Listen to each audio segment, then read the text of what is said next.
যে ডাকসুর মাদকের আড্ডা ছিল, যে ডাকসু বেশ্যাখানা ছিল, সেটা ইসলামী ছাত্র শিবির পরিবর্তন করতে সক্ষম হয়েছে। আমরা রাজনীতি করি আল্লাহর সন্তুষ্টির জন্য, পরকালে নাজাতের জন্য।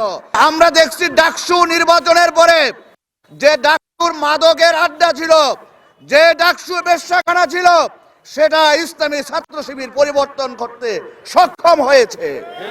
তাই এই বাংলাদেশ থেকে সকল প্রকার অন্যায়, সকল প্রকার চাঁদাবাজ, সকল প্রকার দুর্নীতি এটা উৎখাত করতে জামাত ইসলামী সক্ষম। তাই আমরা আপনাদেরকে আহ্বান জানাচ্ছি, আপনারা ধৈর্য ধরে যত ভয় ভীতিকে উপেক্ষা করে ইমানের শক্তি নিয়ে, কারণ আমরা যে কাজটা করি এটা ইবাদতের কাজ, আমরা রাজনীতি করি আল্লাহর সন্তুষ্টির জন্য, পরকালে নাজাতের জন্য। তাই আপনাদেরকে সেই ইমানের বলে বলিয়ান হয়ে সকল রক্ত চক্ষুকে উপেক্ষা করে আগামী দিনের ভোট কেন্দ্রে কোন রকম হই হাঙ্গামা করতে না পারে, এজন্য আপনাদেরকে সীসা ঢালা প্রাচীরের মতো ঐক্যবদ্ধ থাকতে হবে ইনশাআল্লাহ।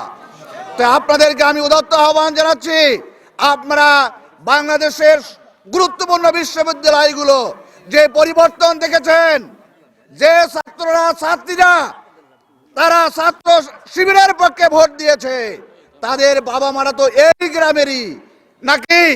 তাহলে তাদের বাবা মারা যদি এই গ্রামের হয়ে থাকে, তারা যদি ডাকসুতে জামাত ইসলামের ছাত্র শিবির ক্ষমতায় যেতে পারে, তাহলে আগামী দিনেও জামাত ইসলামী ক্ষমতায় যেতে পারে ইনশাআল্লাহ।